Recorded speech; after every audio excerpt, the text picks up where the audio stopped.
दोस्तों नमस्कार। मैं इस वीडियो में डिस्कस करूंगा पॉइंट ऑफ इन्फ्लेक्शन। ठीक है, अगर आपको पॉइंट ऑफ इन्फ्लेक्शन में किसी तरह का कंफ्यूजन है या आपको समझ में नहीं आता है तो इस वीडियो में बने रहिए अंत तक।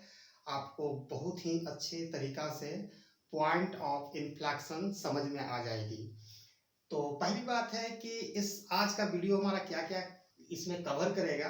तो सबसे पहले मैं इसमें कंसेप्ट दूंगा, कंसेप्ट के बाद कुछ फ्यू न्यूमेरिकल प्रॉब्लम लेंगे जो प्रैक्टिकल हम इस वीडियो में कराएंगे। तो सबसे पहले शुरू होते हैं कि पॉइंट ऑफ इन्फ्लेक्शन है क्या।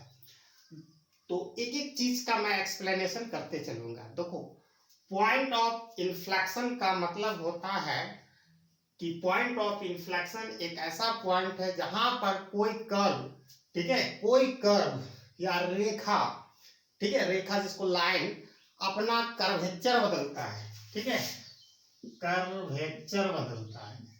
अब सवाल उठता है कि कर्वेचर क्या है भाई। ठीक है, तो कर्वेचर का मतलब होता है या फ्रॉम कन्वेक्स टू कनकेव होता है, कन्वेक्स टू कनकेव, कॉनकेव, या concave to, from concave to convex होता है। तो पहला पॉइंट ऑफ इन्फ्लेक्शन जो है वो एक ऐसा पॉइंट है जहां पर कोई वक्र या लाइन या कर्व अपना कर्वेचर बदलता है। कर्वेचर का मतलब होता है कन्वेक्स से कनकेव और कनकेव कॉनकेव से कन्वेक्स। अब यहाँ सवाल उठता है कि कॉनकेव और कॉन्वेक्स क्या है। देखिए, कॉन जो इंडिफरेंस कर्व आप देखे होंगे इसको हम कहते हैं कन्वेक्स। ठीक है, सारा चीज का एक्सप्लेनेशन करते हुए चलेंगे, कोई प्रॉब्लम नहीं। और प्रोडक्शन पॉसिबिलिटी कर्व जिसको कहते हैं, इंडिफरेंस कर्व को आईसी से करते हैं, प्रोडक्शन पॉसिबिलिटी कर्व पीपीसी, ये कनकेव होता है। लेकिन दोनों में डिफरेंसेस क्या है ये देखो, ओरिजिन है, ठीक है, ये ओरिजिन है यहाँ पर। तो जो कन्वेक्स होता है उसका क्या होता है कि वो उसका जो कर्व का बॉडी है, पूरा बॉडी कर्व का किधर मूव करता है, टेल टू मूव, मतलब ओरिजिन की तरफ मूव करता है। ठीक है, और जो कनकेव होता है उस कर्व का body from away from origin, origin से जस्ट उल्टा की तरफ मूव करता है। ठीक है, tend to move toward away from origin, ये कन्वेक्स और ये इसी कर्व को कॉनकेव कहते हैं, कॉनकेव।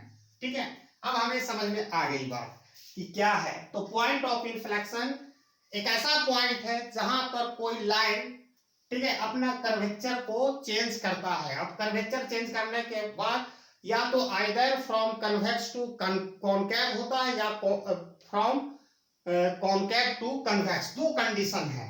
ठीक है, अब हम इस पॉइंट पर आते हैं कि जैसे तो हम लोगों ने ग्राफ से सीख लिया कन्वेक्स कौन है, कॉनकेव क्या है। ठीक है, अब बैक टू आते हैं मुद्दा पर। तो चार तरह का कंसीडर करना पड़ेगा फिगर, और उसके बाद कैलकुलस की मदद से हम ये जानेंगे कि कौन कन्वेक्स है और कौन कॉनकेव है। ठीक है, ये फिगर नंबर 1 है। ठीक है, फर्स्ट कन्वेक्स, फिर यहां से कॉन्वेक्स। ठीक है, ये फिगर हो गया। ठीक है, ओ एक्स वाई। फिगर नंबर 2 मैं पहले ले रहा हूं फ्रॉम कन्वेक्स टू कॉनकेव। ठीक है,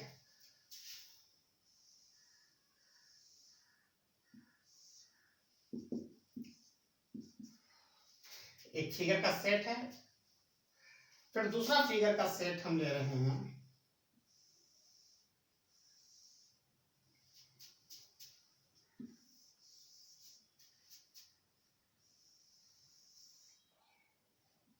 ठीक है, अब हमारे पास चार फिगर का सेट है। आप ये समझो इसको, सारा कंसेप्ट क्लियर हो जाएगा। तो पहला फिगर का है, जैसे हम किसी भी फंक्शन का y is the function of F x.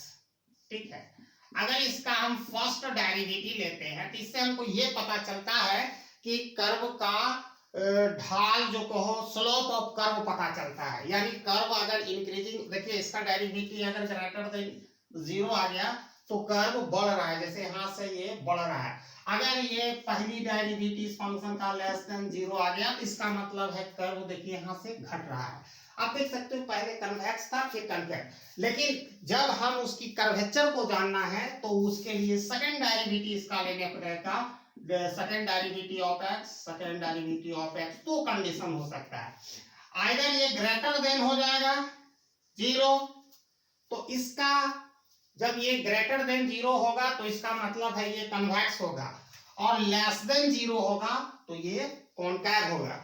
तो देख सकते हो पहला फंक्शन कन्वेक्स है, उसके बाद ये पॉइंट से जो टर्न होकर कॉनकैव बन रहा है, तो इसी पॉइंट को पॉइंट ऑफ इन्फ्लेक्शन कहते हैं। ठीक है, इन्फ्लेक्शन कहते हैं। ठीक है, इसी पॉइंट को इन्फ्लेक्शन कहते हैं। यहां देखो फर्स्ट कर्व अपवर्ड मूवमेंट है, दूसरा कर्व में डाउनवर्ड मूवमेंट, यानी पहली डेरिवेटिव लेस देन 0 है, उसके बाद ये कर्वेचर इसका इस तरह बन गया, यानी कॉनकैव हो गया। पहले कन्वेक्स था फिर कॉनकैव हो गया, यानी लेस देन 0 है सेकंड डेरिवेटिव। तीसरा फिगर में देखो यहां पर पॉइंट ऑफ इन्फ्लेक्शन होगा, पहले वो कॉनकैव था लेकिन पहला वो बढ़ रहा है, यानी फर्स्ट डेरिवेटिव ग्रेटर देन 0, लेकिन दूसरा भी कॉन्वेक्स हो जाता है, यानी सेकंड डेरिवेटिव जो है ग्रेटर देन 0 होगा। ठीक है, अब इसमें है कि पहला फंक्शन तो घट रहा है, यानी फर्स्ट डेरिवेटिव लेस देन 0 होगा, लेकिन ये कन्वेक्स है, ये कन्वेक्स हो गया, तो कन्वेक्स का सेकंड डेरिवेटिव ग्रेटर देन 0। ये चारों कंडीशन को आप समझिएगा, सब में ये पॉइंट जो है पॉइंट ऑफ इन्फ्लेक्शन है, इसमें ये पॉइंट ऑफ इन्फ्लेक्शन है, इसमें ये पॉइंट ऑफ इन्फ्लेक्शन है। अब आते हैं कि कंडीशन क्या है। इसका दो कंडीशन होता है, नेसेसरी कंडीशन और सफिशिएंट कंडीशन। तो कंडीशन पर हम लोग चर्चा करते हैं ताकि न्यूमेरिकल प्रॉब्लम को आसानी से हम डील कर सके।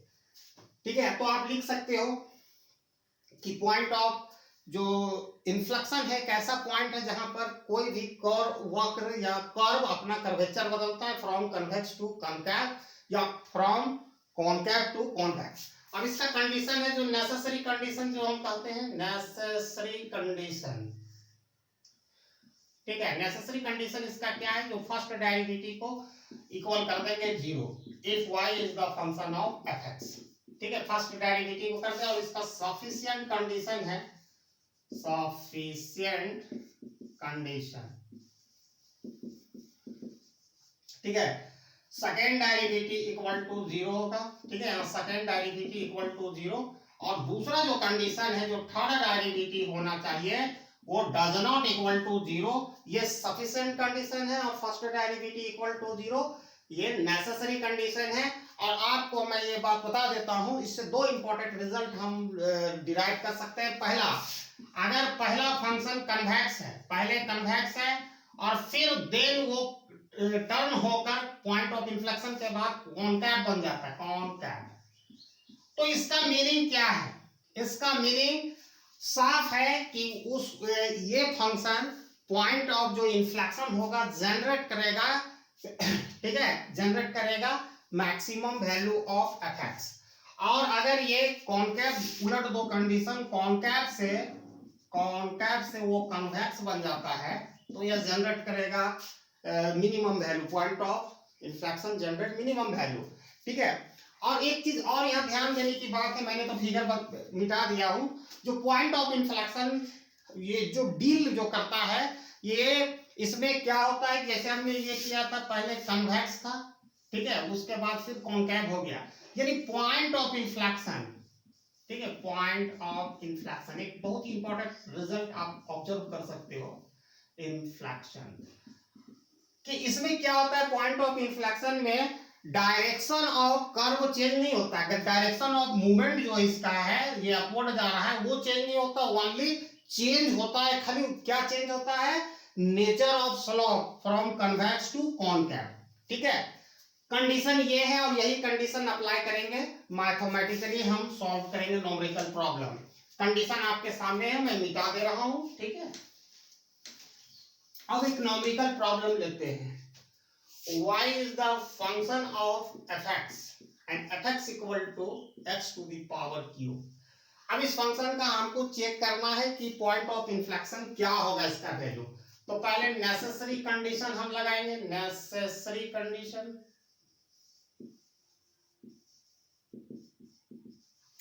तो पहली डेरिवेटिव इक्वल टू 0 कर देना है। तो पहला इसका निकालेंगे 3x स्क्वायर इक्वल टू 0। फिर सफिशिएंट कंडीशन लेंगे, सफिशिएंट कंडीशन। तो क्या करना है, सेकेंड डेरिवेटिव निकालना है, ठीक है। एफ डबल डैश यानी सेकेंड डेरिवेटिव फंक्शन का निकालेंगे तो क्या होगा 6x इक्वल टू 0। अब यहाँ x का वैल्यू निकाल लो, x equal to 0/6 equal to 0।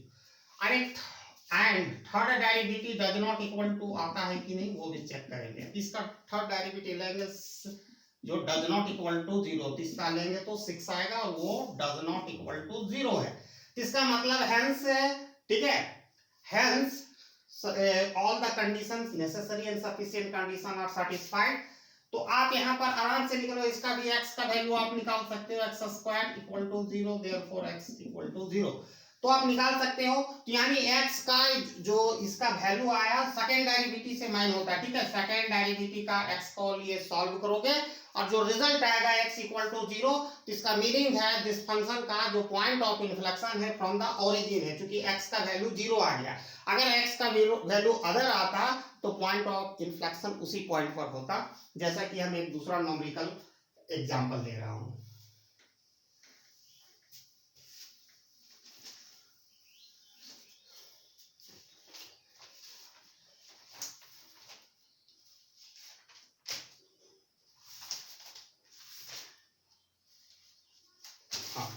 एक न्यूमेरिकल एग्जांपल ले रहा हूं जहां पर पॉइंट ऑफ इन्फ्लेक्शन का वैल्यू अगर माने 0 से अलग आएगा, x प्लस x प्लस 1, ठीक है।